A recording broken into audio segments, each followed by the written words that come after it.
Warrant ang posible nga moabot sa mga driver.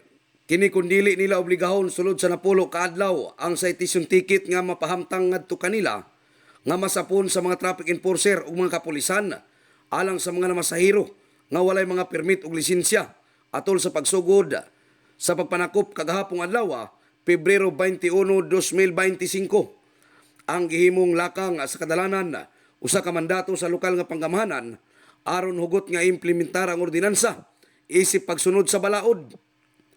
Sumala pa ni Mark Harold Abiao, ang team leader sa traffic enforcer sa lungsod. Matud pa niini nga natapos na niadtong pitsa 20 sa Pebrero ang gihimong lugway alang kanila, rason nga ilan ang paghatagan og multa ang mga naisgutan subay sa ilang tagsa-tagsa ka mga bayolasyon nga nakalatid diha sa citation ticket. Ito ang sa rin yung deadline is katong pitsa 20 kagahapon.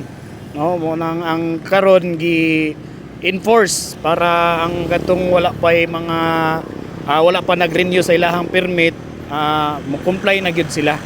Kay mo ni ato ang ginadakop karon kung walay permit, walay mga lisensya nga nagbiyahe no na masahero labi na nga walay lisensya ginadakop gyud nato sila. Okay.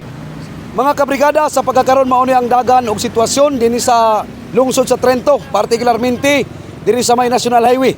Kini gihimo sa lokal nga panggamahanan sa lungsod aron nga iimplementar ang hugtanon nga pagpanakop o pagbawal sa mga individual nga namasahiro nga walay mga permit dinhi mismo sa lungsod sa Trento. In the heart of changing lives, kini si Brigada Peter Luloy Abulok, Brigada News.